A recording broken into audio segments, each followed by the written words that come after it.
Okay. Janie. Good evening, everybody. Good day, good afternoon, whatever time of day it is around the world. It's evening here in Melbourne. I am Eugenie Austin of the Lacan Circle of Australia, and we are here to talk erotics and aesthetics with Tim Themi, who has just written a book about these things. The Lacan Circle is a nearly 18-year-old organisation.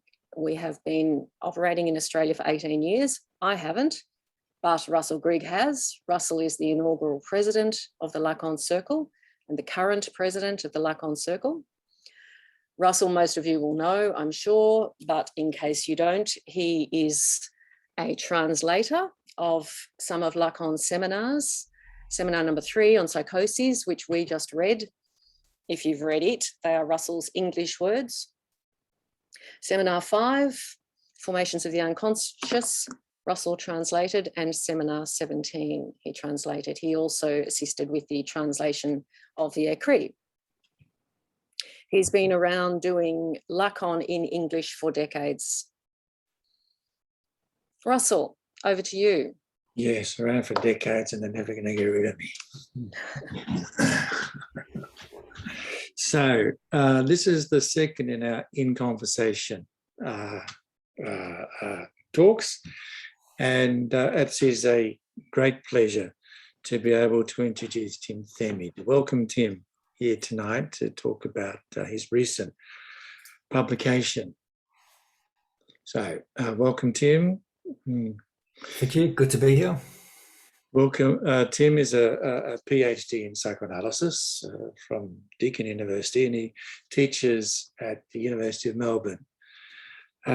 His book, Eroticizing Aesthetics, which is published by Rowman and Littlefield, has, as I say, just come out, and it's a very interesting contribution to the intellectual study of Lacan, but not just of Lacan, of Georges Bataille as well.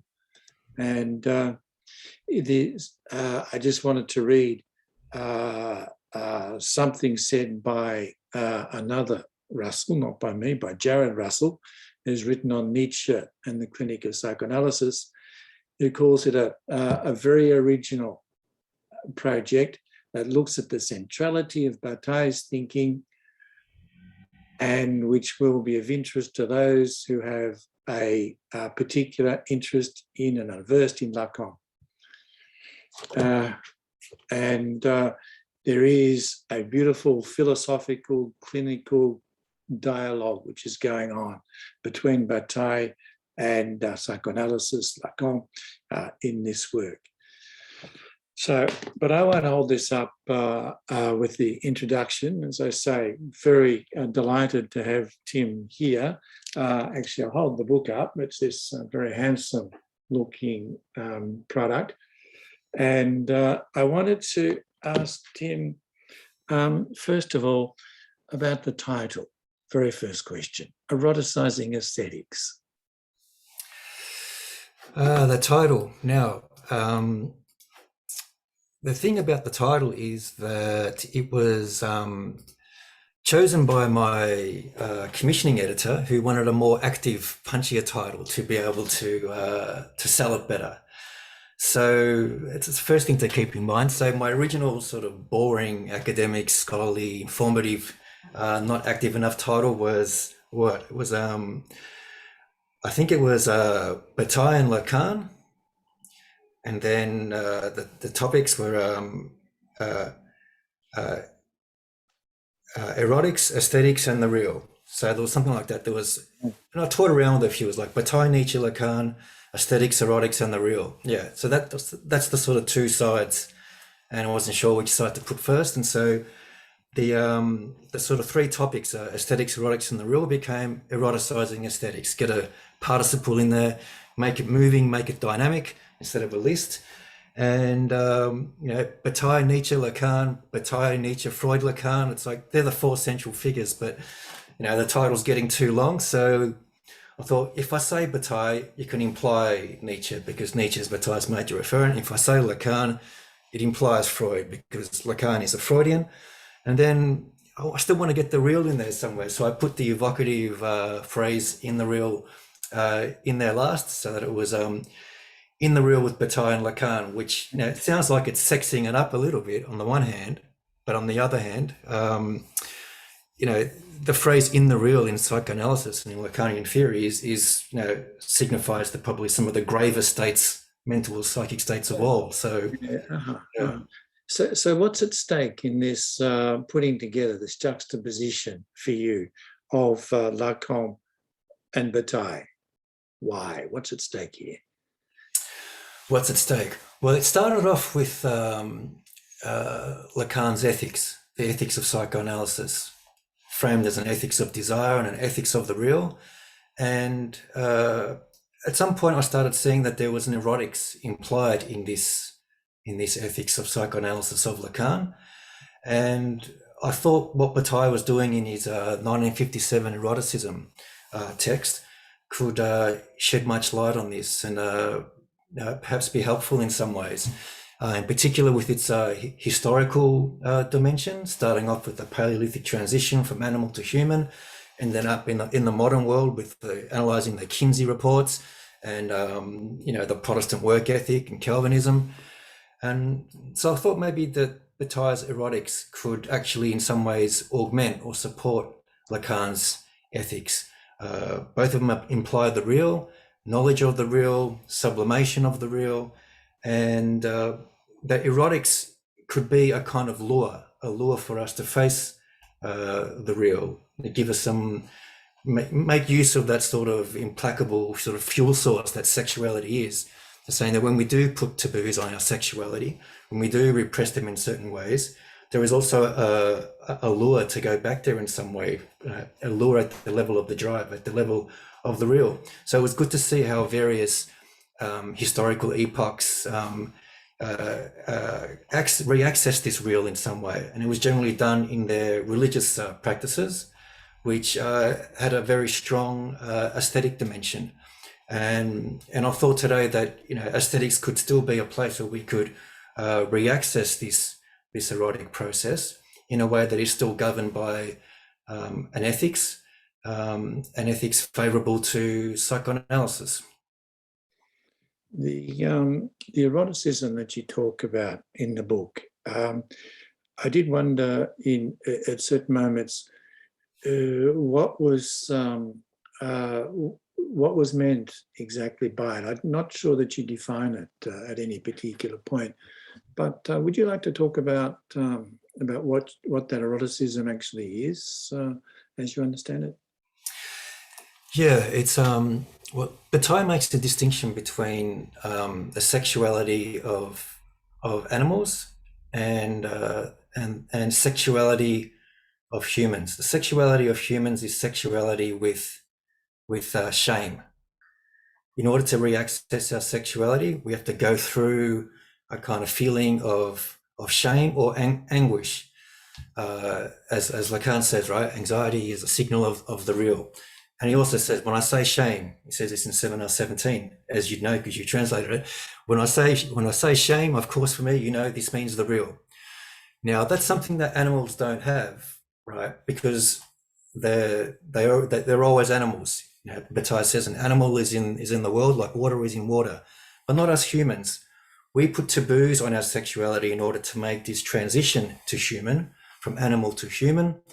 What Levi-Strauss called nature to culture. And so then to reaccess our animality, we're going through this sort of process of transgressing those taboos that are normally on there.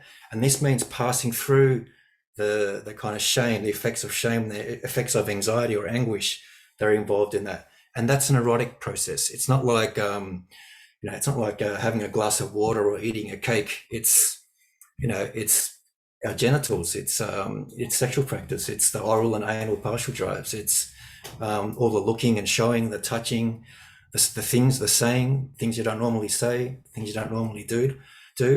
Because we don't normally do it, and because it's so prohibited in general contexts, work contexts, that it becomes an erotic process. The law of forbidden fruit is another one that Bataille likes to use. It's because we say, no, this is forbidden, that suddenly we become interested in it. Now, that doesn't work for everything. If I say it's forbidden to, to wash your face with sulfuric acid, you're not suddenly like, super full of desire to do that. It's got to be a taboo on something that's a fundamental drive.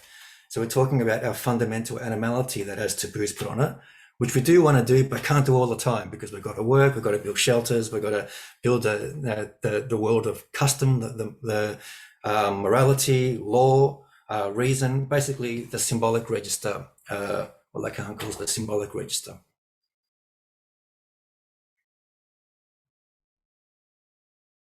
So this A, this taboo, and then B, the transgression of those taboos. Eroticism is tied up in that process, as I understand it. Yeah. One of the things that struck me was that when you were talking about taboos, I mean, we could, in psychoanalysis terms, we could talk about repression here, I imagine. Yeah. Things which are prohibited and things which are required to be repressed. Well, you said at some point that disagreement with Levi-Strauss is that Levi-Strauss's one taboo, he's got one taboo, which is a taboo of incest. Whereas for Bataille, it is not the case that we can just speak of a taboo of incest, but there are other things which are fundamental subjects of taboo, of places of taboo, I might say. Could you tell us something about that? Yeah, but for Bataille, it's anything connected to the animal aspect of our being, and in particular, those aspects connected to sex and death. So the taboos on sex are not just a taboo on not fucking your parents or your kids or your siblings, right? There's all these other sorts of taboos around sexuality. For example, nudity. You might say, like, in a positivist way, there's nothing wrong with the human body, but if one of us suddenly like got completely naked, we'd soon like, hey, that's a transgression of a fundamental taboo. This is the wrong time and place. So there's all sorts of taboos on sexuality which are fundamental to this transition from animal to human or nature to culture. Even from a psychoanalytic perspective, when we think about the partial drives, the taboos on oral acts or anal acts, it's not just whether it's with a family member or not, it's whether they're appropriate at all. And in some cultural traditions, these acts were prohibited. So look at the extreme prohibition on the anal drive, for example, that was part of the Christian tradition, and the extreme prohibition on homoerotic acts. We make taboos out of aspects of sex that don't necessarily have to do with incest. So that's the general point there. And then there's all the taboos on murder, violence, killing, and all the taboos on death, like, touching a corpse or not, or even eating, the taboos on cannibalism, the taboos on evacuation, as we know from the case study of little Hans. Poor kids got to learn when to wee, when to poo, and it's not that easy. We tell kids, keep your dress down and your pants up. You can't just walk around, flashing whenever you want to. So there's a whole series of taboos that are fundamental to the animal becoming human, which every child has to recapitulate in a way. And we can also learn much by looking at ethnographic data, which is what Bataille and the figures around the College of Sociology and the Documents Journal were very wanting to do. But he thinks Levi-Strauss reduced that passage just to a taboo on incest, just to be able to compute in a sort of structuralist way this passage from nature to culture, and then just left out the whole drama involved, or much of the drama involved in an animal becoming human.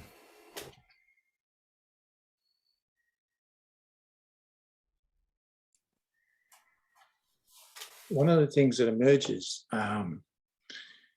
in your study of really around Bataille, I'm just focusing on that for the moment, is that is in his writing, in his literary work, there is this, what strikes me, this is not your term, this is mine, this sort of drive to transgress.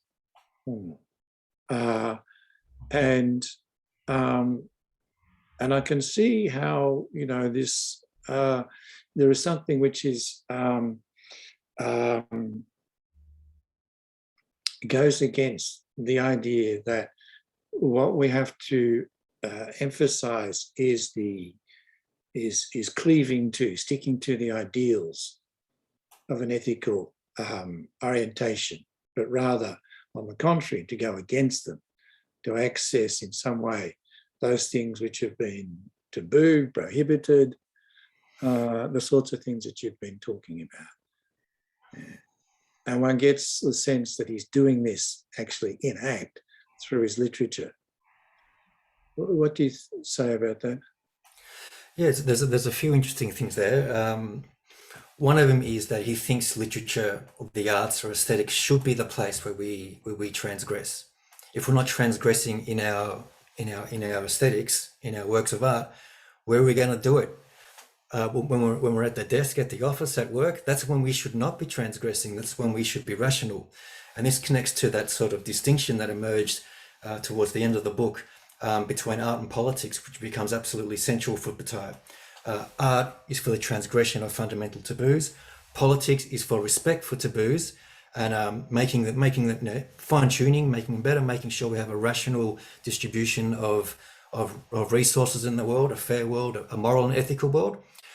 What instead we get today is this sort of art seems to be really moral and politics seems to be really aestheticized and transgressive and observed, because he thinks we've got that balance all wrong. So that's the first thing. So that literature is precisely where you want to explore your transgression. On the other hand, he admits he sort of has been, he left a false trail, if you like. He was happy to sort of look, or he knew he was being looked at in certain points as a unlimited advocate of excess, transgression, forget taboo, we don't want it at all. But this is a very common misreading of Bataille that, for example, Michael Richardson points out. Yeah, okay.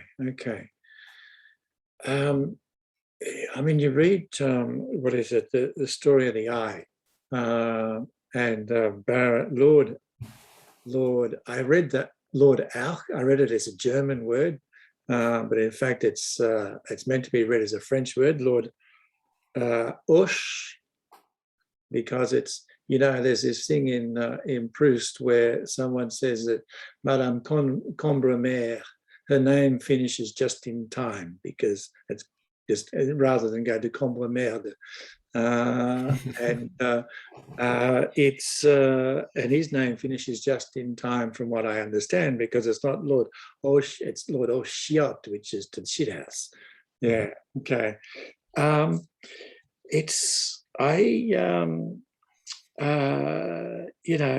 wonder about the eroticism. What do you think about this, of that novel? For me, it's much more like Marquis de Sade than, which I don't find at all erotic. I mean, that sort of graphic portrayal is something which is not. I mean, I think a lot of people will agree, is very in your face and confronting. But eroticism is something else. What do you say to that? Yeah, so I argued in the book that there is maybe something of a Sardian transitional sort of stage going on in Story of the Eye, which is early Bataille. It's 1928, which would mean he's only 31 years old. He's been accused of being an excremental philosopher by Breton, and Bataille in turn accused Breton of being an idealist, a metaphysical idealist. So there is something of a Sardian transitional stage going on in that novel.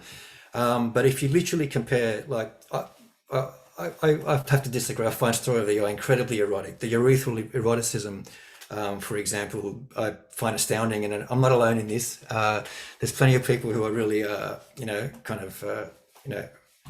vociferously aroused by it, if you like. But now and then there are little acts of violence, but still it's nowhere near. I find Marquis de Sade unreadable. I can't read a book where, like, you know, a beautiful young girl is having something gouged out of her with a knife or anything like that, slowly, while, you know, someone's getting off on it. You know, that's Gilda Ray's sort of sociopathic, sort of psychotic type stuff. And I think there is violence in Story of the Eye, which is why I spent a couple of sections in chapter 2 analysing it. There's sort of, I think it metaphorizes getting the balance between taboo and transgression right, in relation to Christian taboos, which Bataille felt, like Nietzsche, were far too rigid, far too strict, far too crude. So, you know, I don't read the book as an endorsement of going out and literally killing a priest. It's about metaphorizing the overcoming of that sort of superegoic bad conscience that really restricts and narrows not just our sexual practice, but how much of our polymorphous perversity we're willing to actually acknowledge and own up to, rather than project and externalize it into some kind of devil figure or some other othering process. You know, that other is within and is connected intimately to our history, which is in some sense a incestuous history, and including all the partial drives and initial like primal scene memories, if you like. Like Bataille has his own sort of Wolfman moment that he remembers, right, which is his syphilitic blind father urinating in the bedpan in the dark. You know, he can't see young George. George can see him, and that's his primal. So he thought it was his like first erotic experience, a transgression of the taboo on nudity and on dejecta. You know, adults don't pee in front of you know, family members. No one, you know, I think we were saying a few weeks ago, if someone peeing on the street, it's like, oh, you know, you've just seen someone's genitals, someone's peeing on the street. It's not normal practice. So this was for Bataille one of his early sort of primal scene moments of eroticism. Whereas for Wolfman, it was what going and actually seeing his parents doing doggy style, if memory serves me correctly. Which again, it's a transgression at the scopophilic level of something you're not normally supposed to see, but might be curious about and want to see. I thought there was it's a very phallic, you know, erotics that he's espousing, and even at times urethral. The Story of the Eye, I mean, of course, there are a number of lithographs in the original French version of the Story of the Eye. I don't know whether they're reproduced in the English version or not, done by André Masson. And there is, you know, he was the brother-in-law of both Bataille and Lacan, because his wife was the sister of Sylvia Bataille, who became Sylvia Lacan. He's the guy who did the screen that went in front of the painting that Lacan used to own, L'origine du monde, the origin of the world. And it's very clear in the lithograph, what he brings out explicitly in the lithographs is that the eye in question, the story of the eye, is a story of the female genitals, the vagina. And it seemed to me to be like, is that an interpretation of the story itself, or? That's, yeah, I don't think it's about, because Barth famously thought that the metaphor was not phallic. Yeah. Which is the opposite to what you said. And it's like, come on, Bart, did you actually read the book? You know, like, it's not as if it's not phallic, but it's also, it's not one, I don't think it's one or the other, right? It's not about the penis or the vagina. It's about a whole primal scene. It's about, because if you think about his father urinating, the eye's already there, but that's the eye that becomes the egg, that becomes the sun, that becomes the opening of Simone's vagina in the final scene. But then there's rims and circles everywhere, right? There's the rim and the circle of the father's penis, the eye of the penis, the urethra, and then there's all the straight lines, the straight phallic lines of urine. But that comes out of both Simone and the male protagonist. And look, even in Lacan, like, we've got the idea that the phallus is not the penis. The phallus actually, you know, references the female sex as well, because it's, you know, it's because it's what the young child expects to find there. It doesn't. Instead finds the absence of the phallus, which is the vagina. So I think it's always like a mixture of both the penis and the vagina, which in Lacanian terms you might just say the phallus, but also it's also very pregenital because of all the urethral activity. Is that? Yep, absolutely. Yeah. I was also struck by this similarity with psychoanalysis, but there's also a difference. The similarity is that, there is, in psychoanalysis, there is a focus, a turning away from the focus on the ideal. There is this suspicion of the ethical, in a sense, or a suspension at least of the ethical in psychoanalysis, in the work of psychoanalysis. And allowing for the field of all those objects which are refuse objects, which are repressed objects, and so forth. What is this? The origin of the source of repulsion, of disgust, and so forth. Right? This is, as it were, essential to the treatment in psychoanalysis, that one turn to those dimensions of one's being. But alongside that, so that seems to me to be a Bataillean sort of idea, gesture. But alongside that, you have Freud saying things like, the normal man is not only far more immoral than he believes, but also far more moral than he thinks. What do you think? Say that one again. I got a little bit lost in the paragraph. Okay, so he's not only more immoral than he believes. Yeah, which you know that one. That's standard, right? He's got an id. Right? Yeah, that's right. Yeah. But also far more moral than he thinks. Yeah. It's interesting because he also has a superego, but it's also as if he's not treating the superego purely as the ferocious embodiment of jouissance.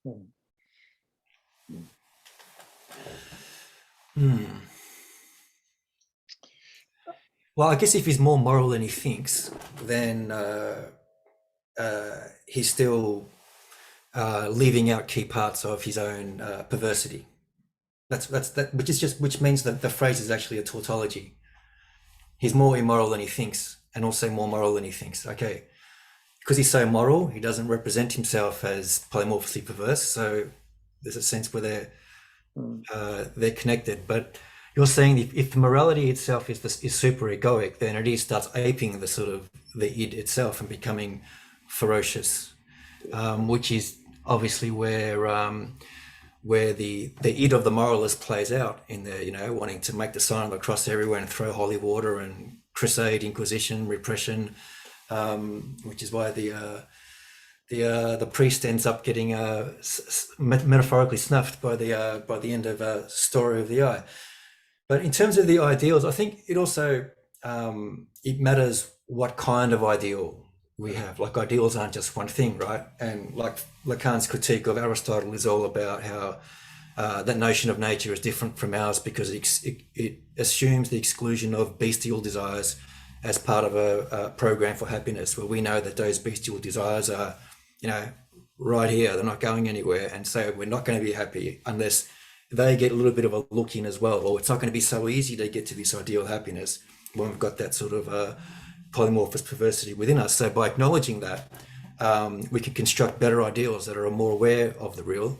And the ideal of psychoanalysis, of course, is one of self-knowledge, self-reflection, according to the findings of psychoanalysis. We learn more about ourselves, then we can fine-tune our ideals, fine-tune the relation between taboo and transgression. I want to move on to, thanks, Tim. I want to move on to a couple of other things. It's interesting that he talks about Lascaux, the caves, Lascaux, which, as I'm sure you all know, were discovered in 1940 when a couple of resistance fighters were hiding in the caves in the Dordogne. And hiding in the Dordogne, they came across these caves. And, along many hundreds of meters down into the caves are these extraordinary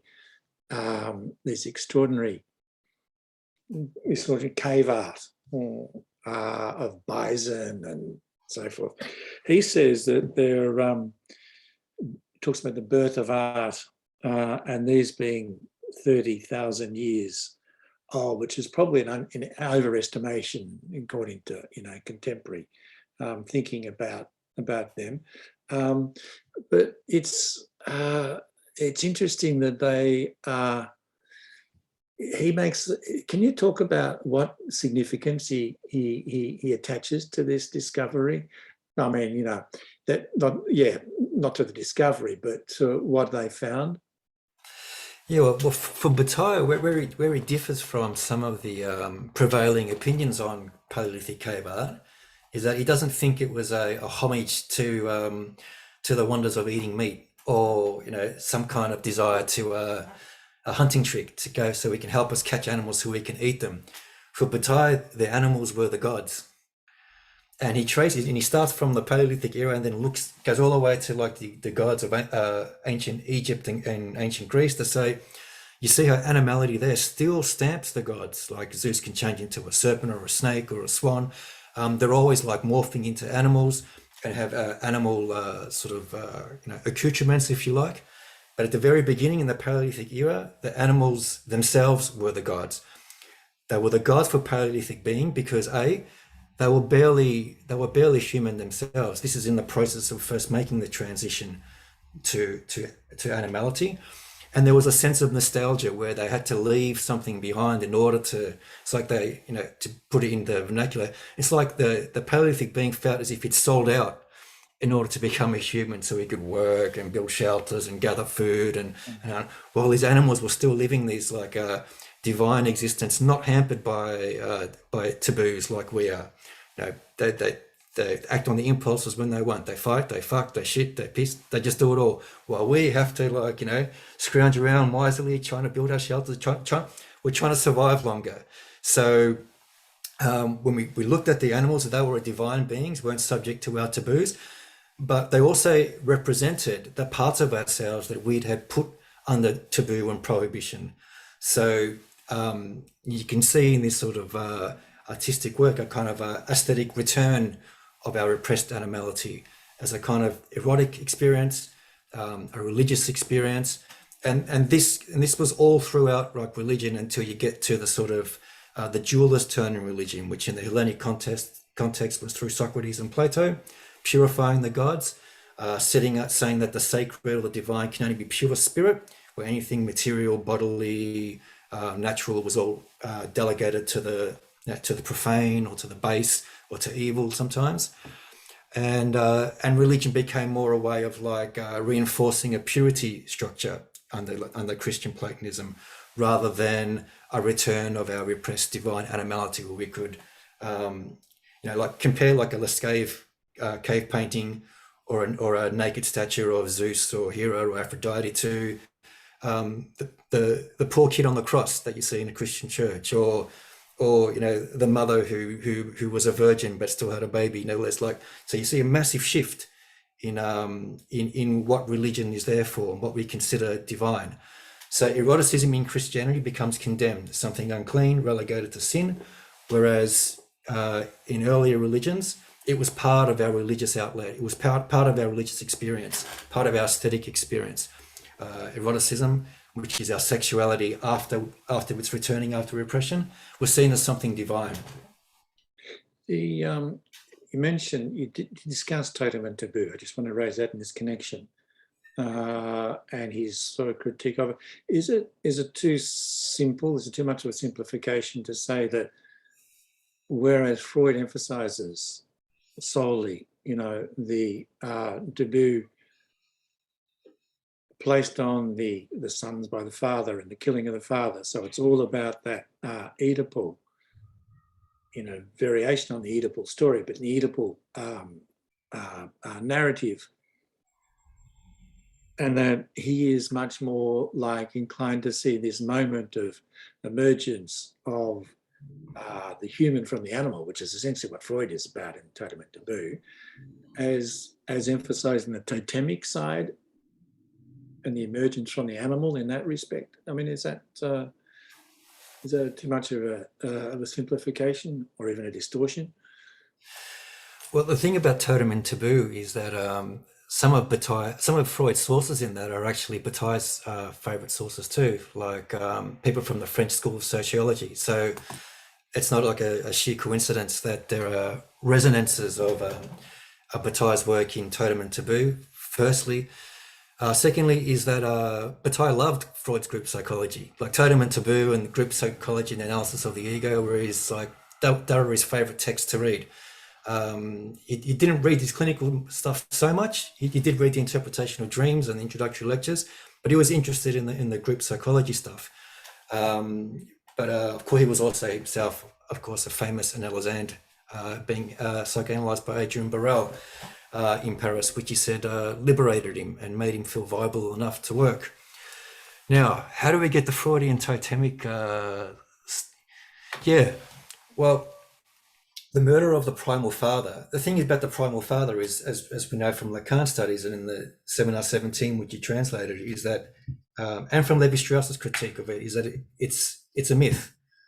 The primal father is a myth. It's not what enables us to install taboos. It's a consequence of us fantasizing in response to the taboos we have now, which is how Levi-Strauss puts it. Freud does not give the beginnings of human history. He uncovers an inveterate fantasy, an inveterate moderate fantasy, and you can see the sort of whitewashing in the primal father story by Freud's own theory, right? Like, how come no one's bisexual? That doesn't even think to mention that. Like, what's the women's role in the primal father? Yeah, that they just don't get a look in either. So it's more like a fantasy that's a consequence of living under Judeo-Christian law than it is a kind of a viable theory about what occurred at the beginning of mankind. But the totemic stuff, yeah. So I guess it's a competing theory then, yeah. Because for Bataille, the totemic stuff is not us remembering the murder of a primal father, unless you want to say what the totemic religions do, as worshipping of divine animals, is us remembering the primal animal within us that we murdered. Yeah, like it's our own animality that we're externalizing in these totemic figures, rather than a particular dad. Yeah, super dad. Right. On the it's a myth, and it's a very, as Lacan clearly shows in Seminar 17, a very implausible one at that. I wanted to, and this will be where I finish, and we can then turn over to our discussion, which Eugenie will do her best to handle. The Q&A. It's on Nietzsche. Now, I'm interested in this issue of Freud on Nietzsche. Well, a bit. I don't have I don't think there's a lot riding on how much Freud's, how much he anticipates Freud. But you did discuss it, and I think that's fundamental, as I understand it, to the integration of the discussion of Nietzsche in the book. You quote something by Freud on Nietzsche, and I'd like you, this is the final question that I have, to get your comment on this. Freud on Nietzsche, and I love this phrase, which you quote, which is introspection universalized out onto the world.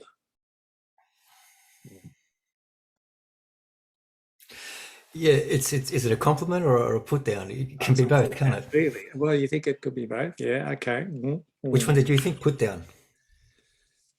Yeah, well, I think it, because I see in other contexts Freud saying things like the poet discovers through his intuition, what we spend hours and weeks and months and years finding the evidence for. Yeah, look, Nietzsche is not a scientist, right? It's like he's informed by the scientists, by science, but he's not trying to establish a science. So it's a different style of discourse, if you like, and a different sort of aim. But when it comes to yeah, there are scholars, for example, Alan Bass, I think I cited, saying that, and some of the other Nietzsche scholars. Soon, all the wrong There was a one. soon, yeah. There's a Thomas Brobbier, yeah. Sorry, uh, he's not just he's not just sitting under a tree like meditating, and he has all these like ideas. He's a scholar. He's a philologist. He's a classics professor. He's constantly reading texts. He's constantly analyzing, linguistic structures, cultural structures, and working stuff out as he does that. And this is why Freud acknowledges that he anticipates the findings of sciences of psychoanalysis in many instances. There's not that much writing on it, as you say, but it's just about I guess kind of establishing that because there is a proximity there, along with the differences, it's good to sort of look at how they respond to similar issues together.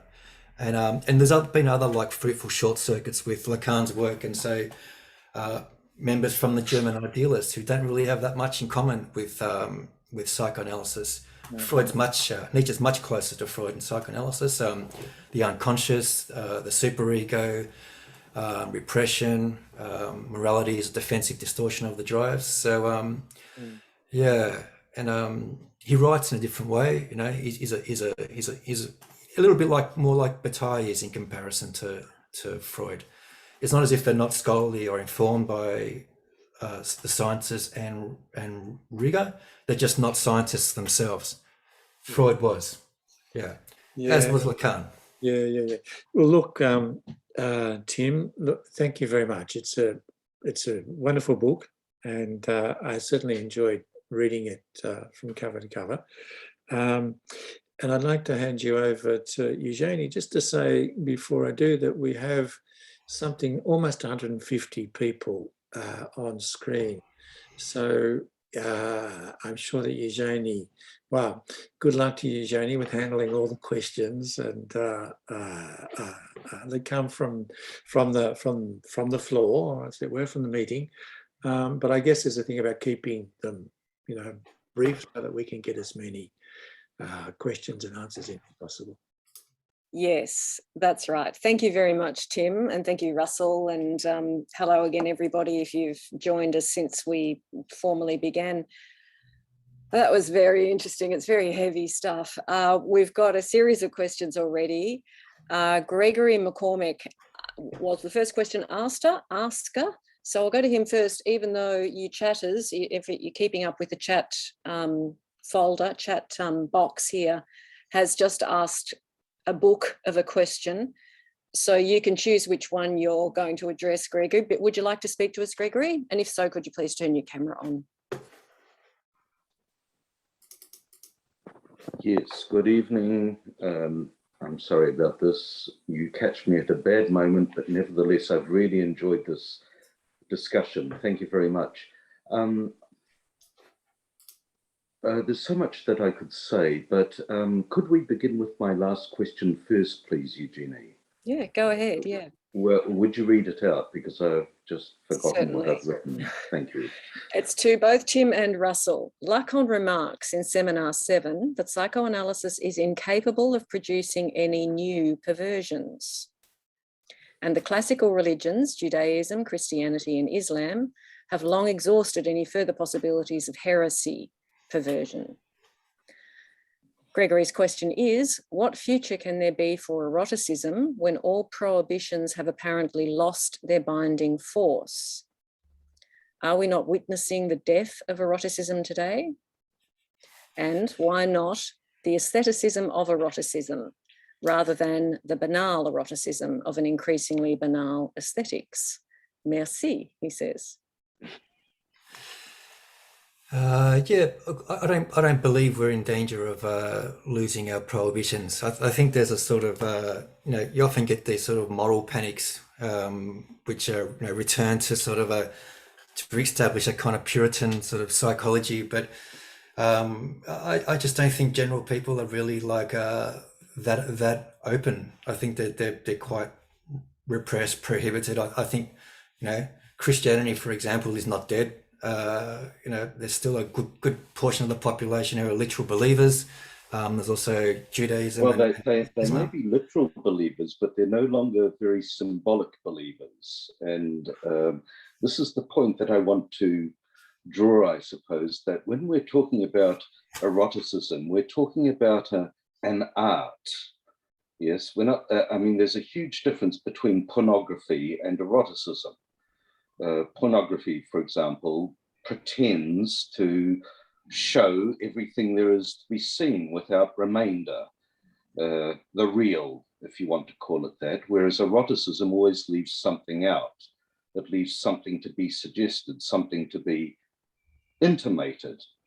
And it seems to me that our culture, and I know I'm painting in very broad strokes here, but it doesn't matter, is really running the risk of losing a sense of the erotic in favor of the real of sex. And I'd like to know what you make of this, Tim, in the light of, because I mean, Bataille himself was, in a sense, constrained to do what he did precisely because he was the product of a very restrictive culture. I mean, he was a Catholic seminarian at one point, and everything he did was, to some extent, in response to, or his effort to respond to it, the transgression of a stated taboo. Now, what happens when these taboos Excuse me, Gregory. I think your question is growing and growing, and Tim's not getting a chance to answer. We'll leave it there and throw to Tim to address all those things. Beg your pardon. Just from right at the beginning, I think it's, you know, we can paint in broad brushstrokes, but we should be careful about thinking in broad brushstrokes too, as the old saying goes from Anglo-American philosophy. For example, there's a lot of eroticism in pornography. Pornography is not just one thing. Usually when we get moral panics about pornography, we're talking about accessibility to children or to people who are under the age who are not able to process what they see. That is, of course, an issue. But what else? There was, I got lost. There was a lot. There was a lot. The question grew as it was such a stimulating discussion. Thanks. Sorry, what was that? It was such a stimulating discussion that brought to mind a lot of things. I really appreciate it. Thank you. No worries. There's also, in terms of Bataille's strict upbringing, actually, him becoming a priest was him rebelling against his father's atheism, and also rebelling against the sort of, this perverse comment he heard his father made when his father was going mad, which was, "Doctor, let me know when you're done fucking my wife," which is, what a young Bataille heard his dad say when his mother and the doctor who was there to see Bataille's dad were in the other room. So he actually became a priest as rebelling against his father. But your general point is that the general society at the time was still quite restrictive. That's true. But if we look at Bataille's work as a whole, and particularly the stuff after the war, when he was editor of the Journal Critique, it's all about finding a kind of co-equal balance between taboo and transgression. So whether we today as a society are just all about transgression, no taboo, that's where I think also his critique of Calvinism by Max Weber and his critique of the Kinsey report as well is of value, where it's not about we do need to have more consciousness of taboo as well as what's on the other side of them. So I think the mature Bataille would not be totally inimical to some of the claims that perhaps you're making. Many thanks. Thank you, Jamie. Yep, and thank you, Tim. And Prabal Baumik has a question about pornography. If you're here, Prabal, you can open your mic and your camera and talk to us.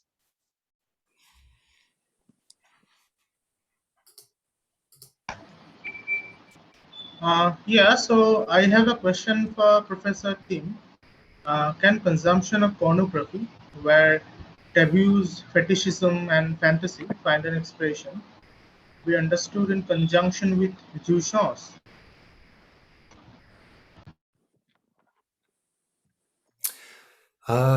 Jenny, could you repeat the question for me? Like, did you? Sure, yes. Yeah. Can consumption of pornography, that is, where taboos, fetishism, and fantasy find an expression, be understood in conjunction with jouissance? Oh, absolutely. Yeah, because it's a limit experience. It's consuming pornography or viewing pornography kind of teaches us something about what our desires are. Like, why does a particular consumer like that category or this act or that person and that person? Like their favorite porn stars, probably how their mother looked, for example, when they were young. That's something we know from a psychoanalytic perspective, which means a Gumban's mum looked like Chloe Delisse, I think her name was. But anyway, that's by the by. But yeah, absolutely, there can be jouissance because we're transgressing normal taboos. And I don't think psychoanalytic knowledge need disturb necessarily that jouissance. It's all about the right amount of distance and nearness to the thing.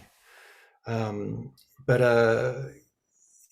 even without that, like there's things that we can enjoy in pornography that we can't enjoy, like when we're walking around on the street, for example. So that is transgression, and without transgression, as Lacan says in Seminar 7, there is no access to jouissance. Thanks, Tim. And Jan Angus has a question about a queer non-binary persona and the anxiety that comes from that. You can go ahead, Jan.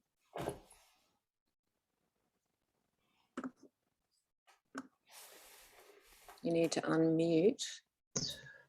Yes, yeah.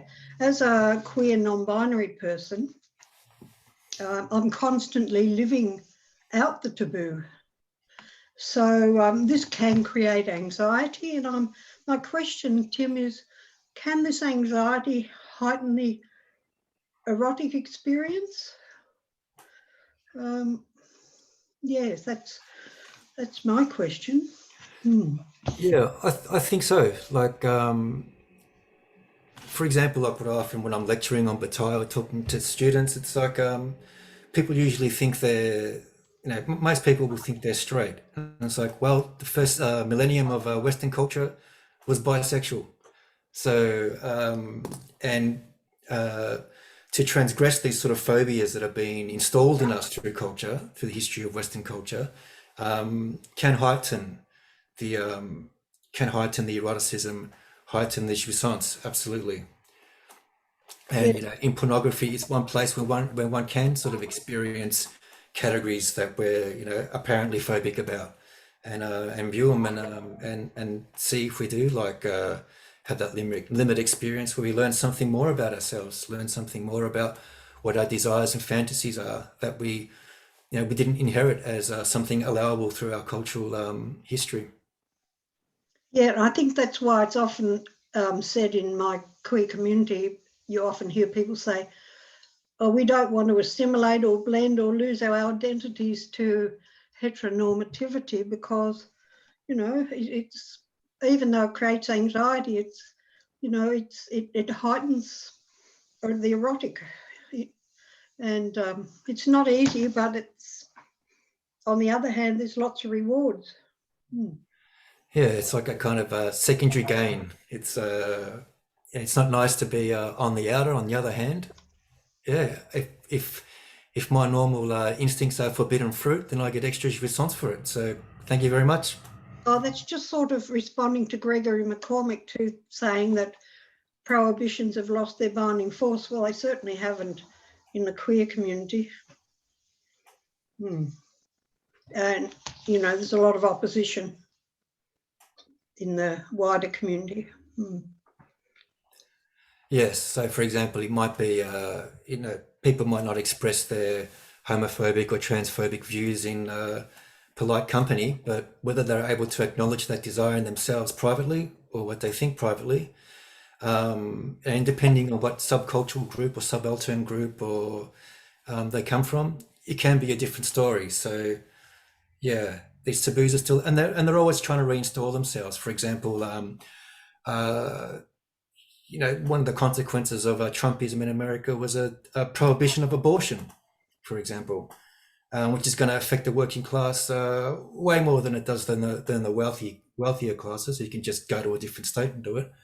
But yeah, all sorts of prohibitions can come back in, ones that we actually don't need and aren't moral and aren't just, and that's why we've got to metaphorically sometimes kill the superego, if you like, so we can re-establish the relation between taboo and transgression and make it more livable individually and as a culture. Thank you. It's awkward, isn't it? Because the difference between our own transgressions and society's transgressions are a moving line, and at the moment in contemporary times we've got certain things that have become available and we're all able to participate in. They're no longer, you know, considered over that line of transgression. But how does that affect what the individual can then have available as their real? I mean, how can it affect that rather than how? I didn't mean to ask a question. Can I just explain to everybody, please, you are welcome also to use the raise hand function. So if you don't want to write a question in the chat and you do want to put yourself in the queue, if you've got a question all of a sudden, you can do that by raising your hand. You go participants to get to that. Bassem Al-Samragi has a question about aesthetics and erotics, really. I guess it's a bit more specific than that. So go ahead, Bassem.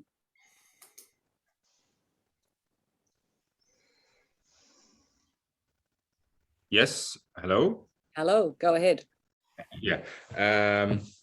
My question was actually about, because we've heard about the eroticism, and I got interested by the path from animal to human and how does it go through shame and erotic. And I was asking about the aesthetic. How can we fit the aesthetic side into it? Because the way I understood it is that maybe aestheticizing eroticism or aestheticizing shame is a way of compensating for the transgression or for the perversion. So it kind of replacing the morality or compensating for the, between quotations, the immorality of the eroticism. So I just wanted to ask about that and hear Tim's reflection on that. What can I say about that?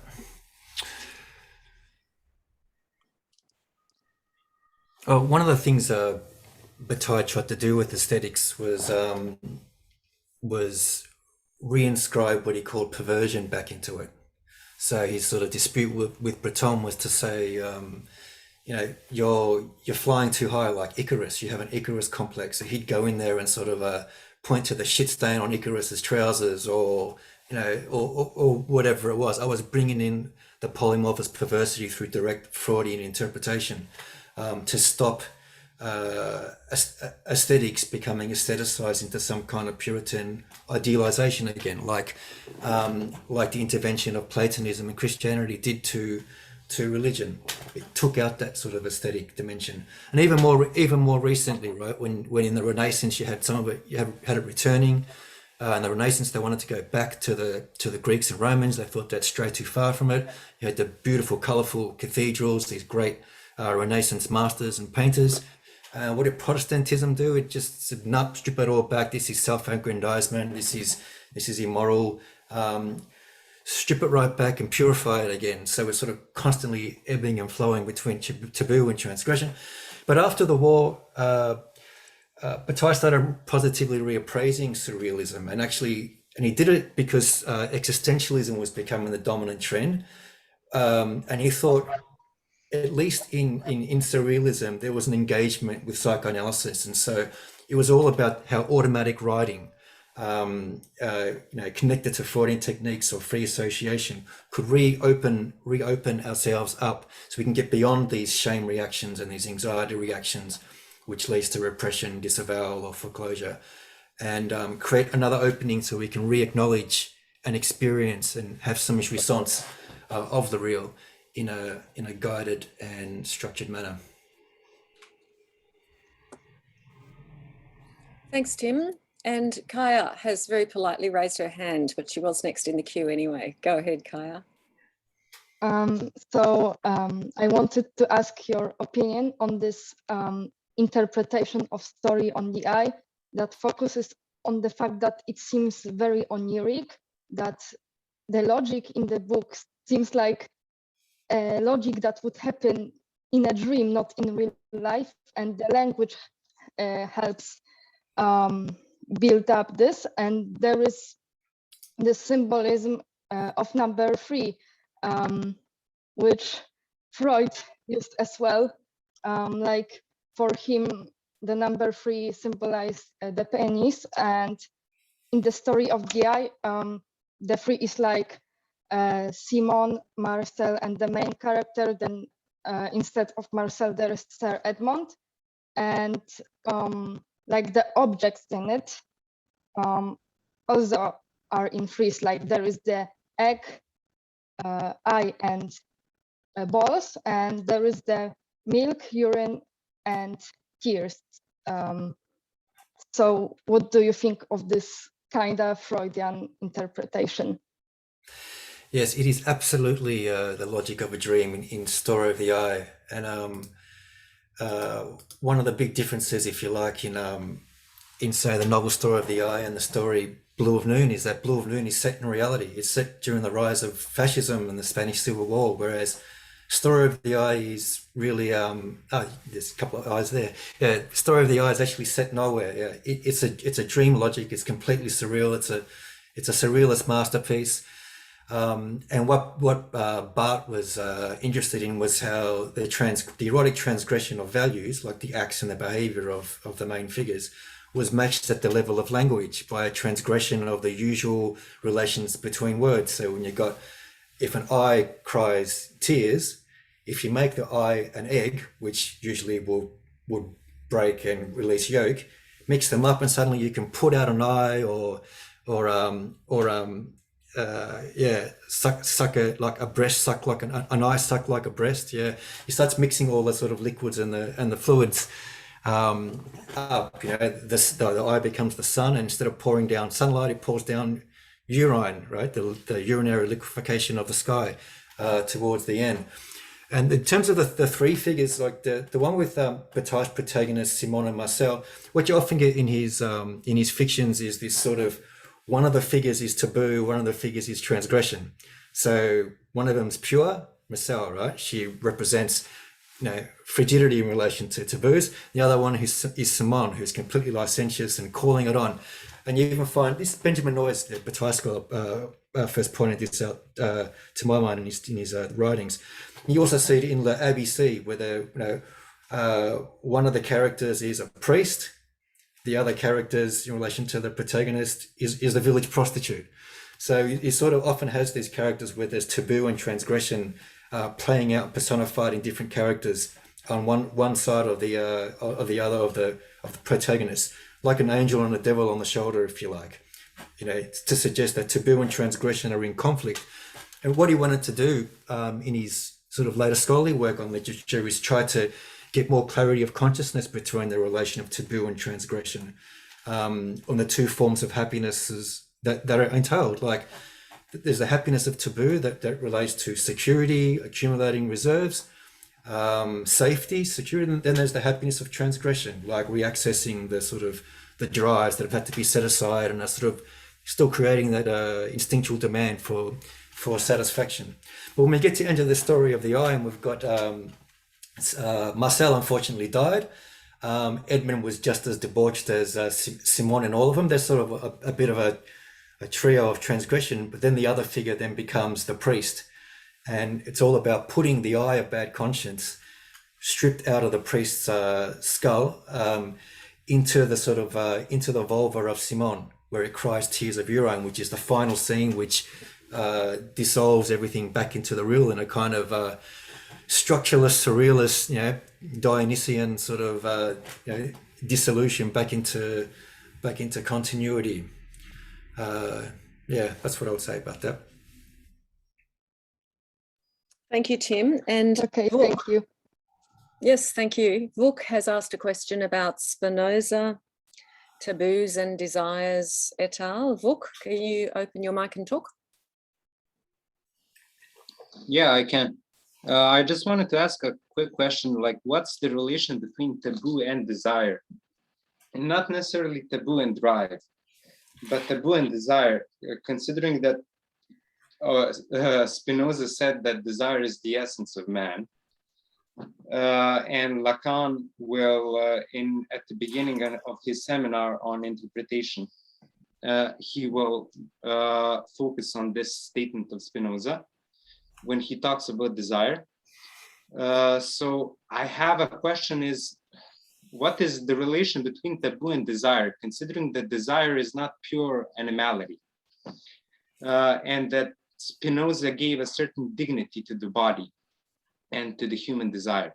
So that's all that I have to ask. What's the relation between taboo and desire? Yeah, that's a good question, and it's one that I think emerges from the emphasis put on the difference between desire and the drive in the Slovenian school approach.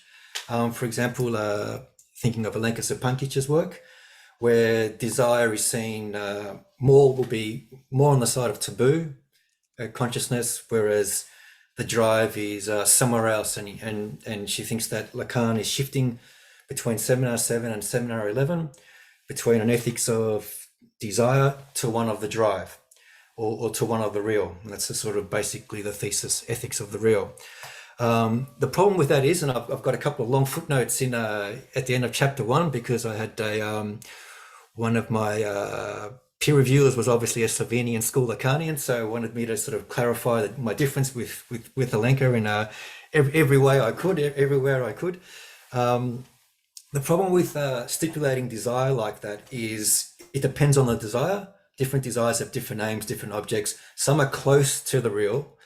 Some function in the precise exclusion of the real, right?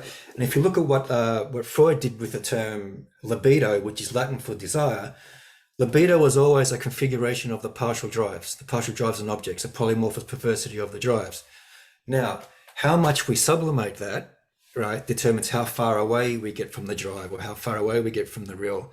And also, if we distance ourselves so much that we're basically finding a substitute that reacts against the real and denies it completely, then you get this sort of schism between desire and the drive. There's desire connected to taboo, prohibition, the reality principle in connection with the pleasure principle. Politically, it's connected with ideology. On the other side, you've got the drive connected with the polymorphous perversity of the drives. Anal, oral, scopic, etc. So, but Alenka Sapankic does say at one point in her Ethics of the Real that if you follow the logic of desire to the limit, you can see it open up out into the drive. And some desires are already pretty close to the drive. So that's what I would say. And it's the same with fantasy. Like desire becomes more connected with fantasy as separate from the real in Sapankic's work, using Lacan's Seminar 11. Whereas it depends on the fantasy. Like the fantasies of pornography are much closer to the real than the fantasies of Jesus and Mary, which there's no real. It's completely whitewashed. Of the fantasies of Platonism, all the gods and goddesses become moral all of a sudden, and wise and pure and angels. They're no longer fighting and fucking, as Lacan would say from Seminar 8 in our reading Cicero. So, and Zizek actually thinks Seminar 7 in Lacan comes dangerously close to Bataille. But I would say I like Seminar 7 because it's the one that makes sure you don't come dangerously close to Christianity. So that's my take on it all. And I think in Sapankic's book After Ethics of the Real, The Shortest Shadow, where she brought Lacan and Nietzsche together, that's much closer to what I was doing in my first book on the ethics, Lacan's Ethics and Nietzsche's Critique of Platonism. And what I wanted to do with this book is use Bataille's notion of eroticism to see if we can shed more light on how there are natural lures for us to sort of re-access the real and do something different with it, make the material re-available for sublimation, better forms, better outlets, and in doing that, keep politics rational. It's like Bataille says about Marxism. It's like, Marx applies rationality to all the to political problems as a whole, like at the highest level you can. And he quotes a surrealist saying, nevertheless, it would be a radical social stupidity to neglect to leave a place for a Nietzsche, a Baudelaire, a Dostoevsky, a Chestov. And that's sort of what Bataille wanted to do with his distinction between art and politics, which is also a relation. Have politics governed by finely tuned rational taboos so that we have more equity in the world.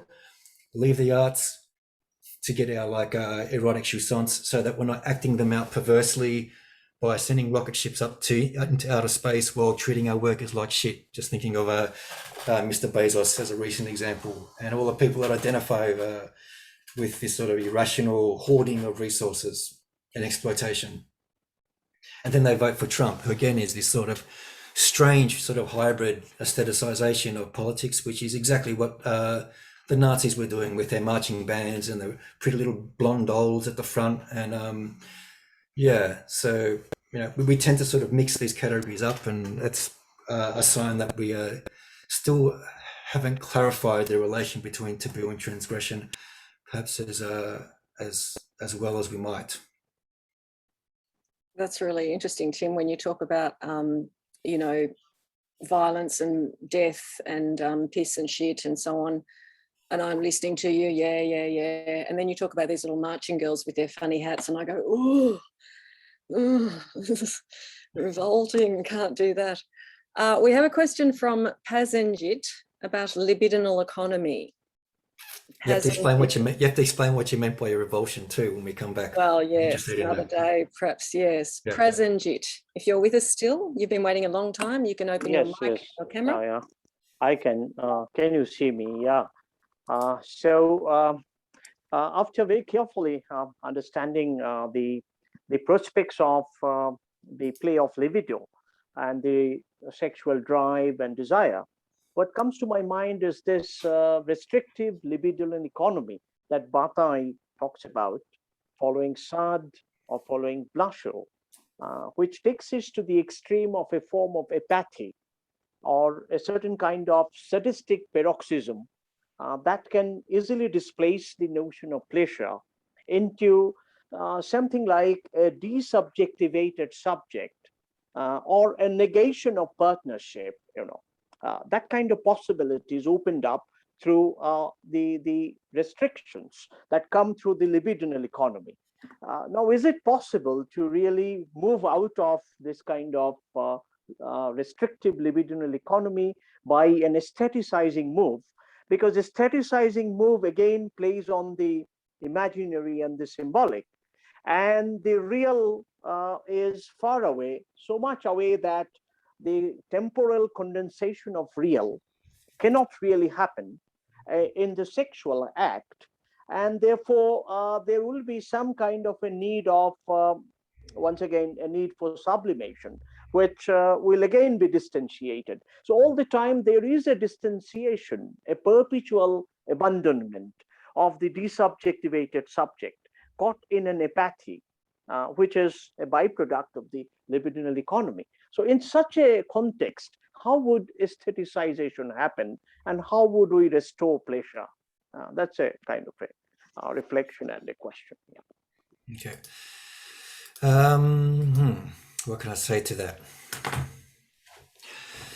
The distinction between taboo on the one hand and transgression, which I link to the distinction between politics and art, or politics and aesthetics, is also in significant ways equivalent to the distinction between the symbolic and the imaginary. So the symbolic register is connected to politics, taboo, science, reason, work, profane time, whereas the imaginary is connected to aesthetics, transgression, which before was the stuff of religion, the return of divine animality. Now, in both of these major sort of two key aspects of society, you have a different distance and a different relation or a different mode of revealing of the real, if you like.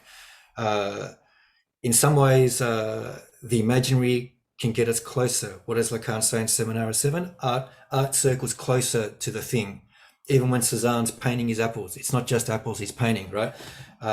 Just as, you know, the eggs in Story of the Eye aren't just eggs. It's, you know, it's also his father's gonads or a whole host of other sort of circular objects. Whereas when we get to like science, it's more something that's a product of taboo. So there's more distancing from the real there. The taboos on the real, on the drives, are what enable us to get that steady state so we can think objectively without being disturbed by the disturbing object, as Bataille calls it, the object A, if you like, the object caused desire. We set it aside, you know, chain the dog up, tell it not to bark, and we do our work. That's science. It's more of a distance there. Even if we are, say, analyzing a canine, we're not doing it from the perspective of our animality. You know, we're not like getting drunk and getting horny and then now let's do a scientific research of a canine. It's the opposite, right? Taboos govern scientific behavior. Artistic behavior is more the time for transgression. That's the imaginary. Self-connected, and the imaginary sometimes has a pejorative sense in Lacanian discourse. But that's only when we don't see it as imaginary. So, for example, what Bataille says about art is that it lies without deceiving. And that's the thing with the imaginary, is that we don't try and fixate and close it by thinking that something we've imagined is necessarily the truth. That's what the symbolic's for, to work that out. The imaginary is there for this sort of free play, if you like, this free association. Sure, there's truths that come out of that, the truths of the real, the truths that come out through automatic writing, through free association, but that takes the work of an analyst for us to figure out. You can free associate all you want. If there wasn't a Freud around, would we have known what those free associations meant? We'd probably still literally believe that we saw an angel who had this message from this God who told us to, you know, plow that field, invade that country, etc., rather than interpret what these signifiers mean in relation to the real that's usually set aside or hidden from us. So my interpretation of sublimation is that it's all about distancing. Science and art need different distances. A distance which is also a nearness. A science that goes too far from the real risks foreclosure, as Lacan says, right?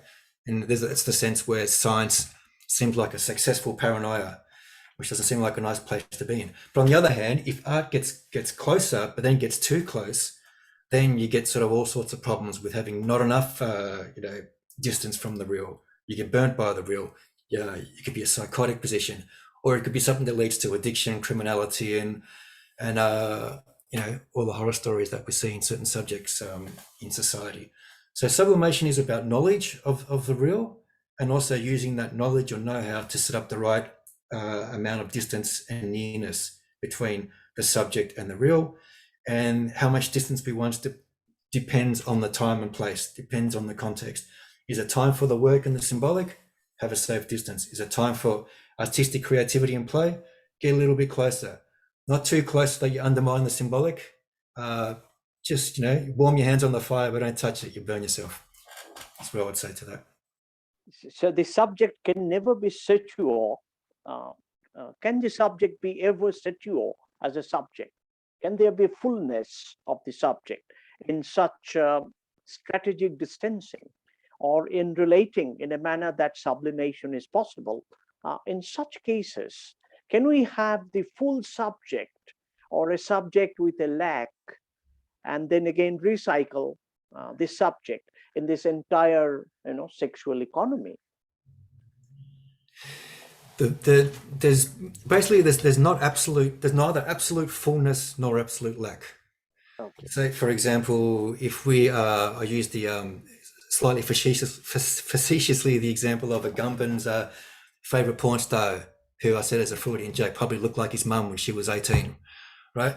It's still not his mum, right? So there's still there's presence there because it's close to one of his initial ancestral attachments, which gives him jouissance. He's getting closer. There's a fullness there. But the initial lack there, it's not literally, his parent. And if you said that to him, he probably it would probably ruin it for him and he'd never go back there again. He may not know Garden well enough, but so it's not a zero-sum game between abundance and lack. And that's where I use Nietzsche's major aesthetic distinction between abundance and lack, where he thinks good art is made from a state of abundance, a state of blooming physicality, blooming animality. That leads to good art. We bestow art on the world as a gift, whereas bad art, he thought, comes from a place of like excessive lack, ressentiment, deprivation. And so all we're setting to music or onto the canvas is the history of our ressentiment as some kind of revenge formation. So the key to this state of aesthetic abundance, which is never absolute, just as the lack is never absolute, is just the right amount of distance and nearness. And I think psychoanalysis helps with that process in that, we know what we're doing. We know what's involved in those spaces that we're traversing. We know a bit more about the history of ourselves and the history of desire. Because it's a complicated arena, that one, isn't it? We want a bit of help in there. Nomalia has been waiting for a long while with your hand raised. Thank you. You've got a question about animals. You can go ahead.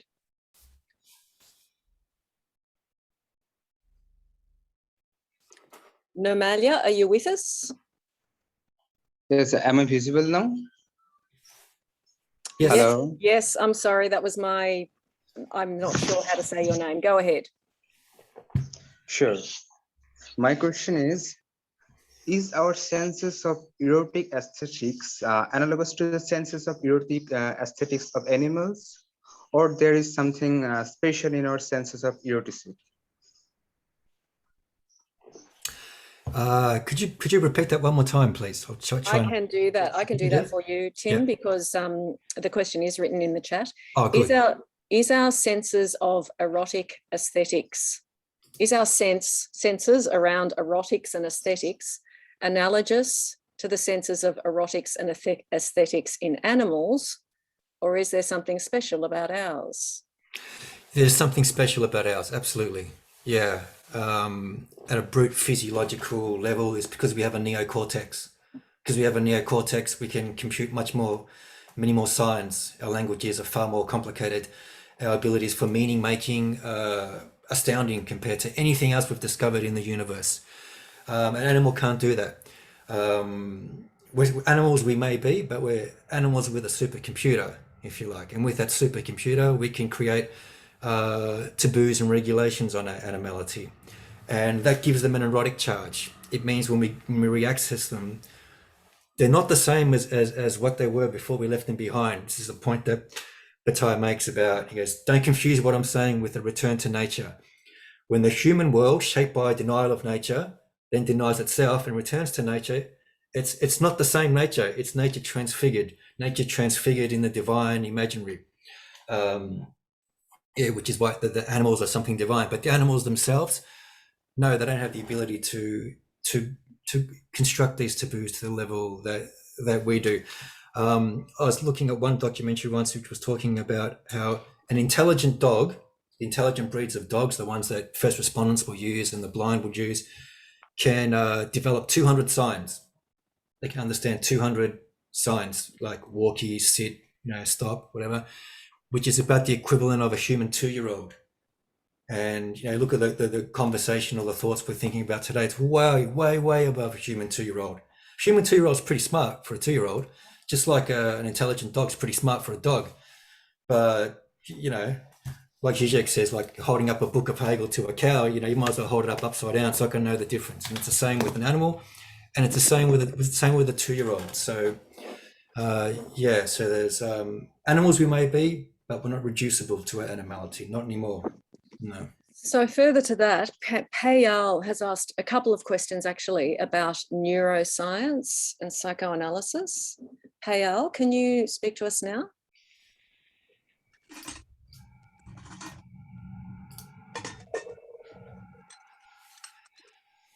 Payal, are you with us? Can you speak to us? If not, then we have plenty more questions. Stefan now has a question related to the story of the eye and the character Marcel. You can open your mic and talk to us.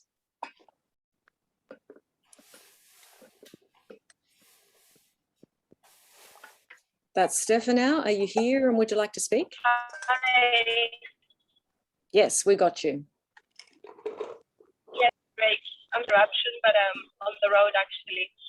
So I'm just wondering, how can we place Marcel and her role in the novel in relation to the main characters, insofar as she's the one with the most unfortunate destiny, beginning from the moment she meets the couple on the cliff right down to her psychotic breakdown and suicide. Originally, it led me to think that she might be representing the, let's say, shadow side of the superego, that part of ourselves that cannot.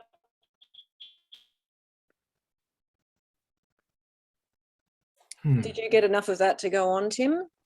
I think she was coming to the question right where it cut. So about I'm not sure how Marcel will relate. Yeah, I guess she would relate to the superego. Yeah. Too much of the real, but Okay. what was it that constitutes? I think address it if you want, Tim, if you've got anything there. Otherwise, we'll move on because it's going to be an awkward communication. Yep. Yeah, I can get close enough. I think I know what's going on there. So Marcel does have an unfortunate destiny. She's not the only one, of course. There's also the pretty cyclist they run over at the start accidentally, but then have sex next to, as you don't do in life. The streetwalker from Madrid who they lock up in a pigsty and laugh as she falls, under the feet of the pigs. They're probably the two of the most gratuitous acts, but they can be understood in terms of Bataille's genealogy of the erotic.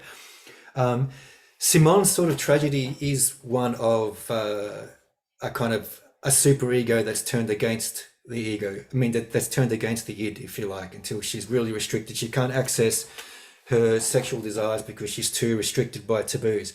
So when she sees Bataille's narrator and Simone going from the top of the cliff, she sort of freezes up, this sort of compromise formation between, transgression and taboo, the positive current from desire, the repressive current from the taboo or the super ego, but then eventually sort of acquiesces. When she does have a break and die, it's because they forget during an orgy that she'd requested to be locked up in a cupboard so she could masturbate while urinating while watching the orgy take place. And because they're all drinking and partying, they forget about it.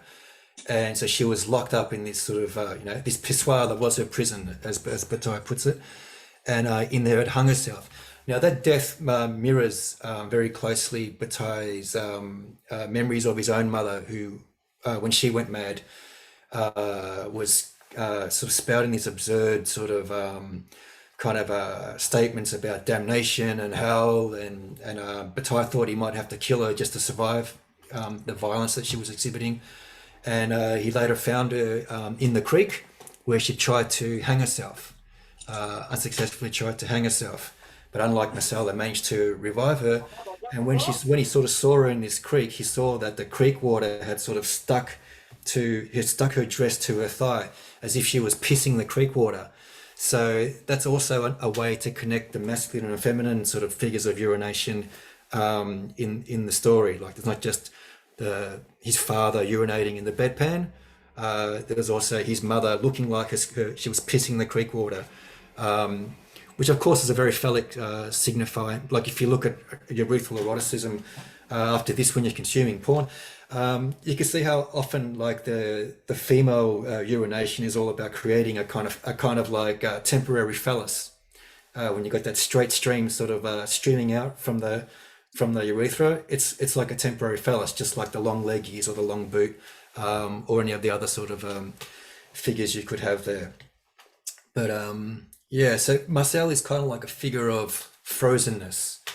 It's not like the superego of the sort of angry kind of seminarian who goes out scolding people. It's somebody who's ascetic but experiences the desire too and ends up stuck, and is in some ways unprepared for that terrain, which of course is where texts like this, discussions like this, and psychoanalysis itself can be very helpful in us understanding that yeah, we are not as moral as we think we are, but we're also more moral than we believe, which is, you know, sounds like a tautology, but which is why it confused me a little bit, but it's probably a good one. You're quoting Freud already when you couldn't get him straight the first time. Now you're speaking as though you're him. Thank you, Tim. Thank you, Russell, for interviewing. Thank you, everybody, for participating. And we got to about a third of the way through the queue of questions. There's no way to do it all. There's the moral of the story. There's just no way to do it all. I've put some links in the chat that might be useful to the people that are here. You can save the chat if you would like to, if there's going to be content in there that you want to refer to later. This recording will come out to everybody tomorrow, so you can watch it again and again and again. It'll have the chat file with it, so you'll get that information along with it. If you are interested, Tim Themi has a seminar starting in a week and a half with the Lacan Circle on perversion. There's a link to the information in the chat. It proves to be interesting in advance, is what I can let you in on knowing about it. Russell Grigg also has a seminar coming up in 2 weeks. If you're in Melbourne, you can participate in that seminar of Russell's in person or by Zoom from anywhere. Russell's seminar is on Lacan's Seminar 19, or worse, it's called. I like to think of it as a long introduction to Seminar 20. And also we have Dan Collins, who a lot of you will know from America, US. He's teaching on discontinuities and the drive, which is relevant to all this stuff. Everything turns out to be relevant to it all. Also, we have a reading group that's underway. We just keep reading, so join in whenever you want to. And we have cartels that are forming at the moment. If you are by chance interested in working in a cartel, joining in a cartel, or establishing a cartel, if you want it to be about your topic and we can collect some people around you, then there's now a place on our website where you can register that interest that you have so that we can do some collecting. Other people might register that very interest. Do it now if you want, because there's some movement going on and it might be useful for you. We will have more of these, so keep an eye on our social media, keep an eye on the newsletters that you receive. Thank you again for everybody that participated. Thank you, Tim, for writing books. Actually, could I ask a quick slightly cheeky question? This is to turn the Bataille torch back on Russell a little bit. Yeah. Some of you might know was my old supervisor back in the day, which ended up being the first book on Lacan and Nietzsche.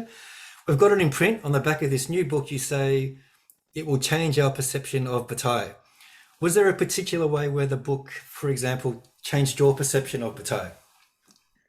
It formed my perception of Bataille, but I saw him really, perhaps it's through my ignorance, much more in the Freudian tradition and in the French Freudian tradition, in a way, in the Lacanian tradition, but he's not a Lacanian, but as a sort of almost an interlocutor with the Lacanian tradition, is how I thought it. Yes, his analyst is interesting because what was his name? Forever. Yeah, he was never really. He wasn't really committed to psychoanalysis in a way. He worked as an analyst for a brief period of time, and bugger me if Georges Bataille and Michel Léry don't bang on his door. It was probably enough for him. But I'm joking, but he didn't last very long as an analyst. He was a psychiatrist, and the psychoanalysis very quickly came sort of secondary to him. I don't know what Bataille's experience in his analysis was. But, you know, that sort of says something to me a little bit about the sort of general framework that of the analysis. But, you know, it was interesting what you were saying tonight, that he was this reaction against, or this rebuttal, refutation of existentialism, in the return to a form of surrealism, which, whatever Breton was one thing, but which had these strong ties to psychoanalysis. I've gone on too long. We've actually all gone on too long. We're way over time. My apologies. Thank you, everybody. That's quite all right, Tim. Thank you, Tim. And thank you, everybody. We will have more of these events, so keep your eyes open if you've enjoyed it. And we'll see you at something of the Lacan Circle sometime soon. Good night. Bye.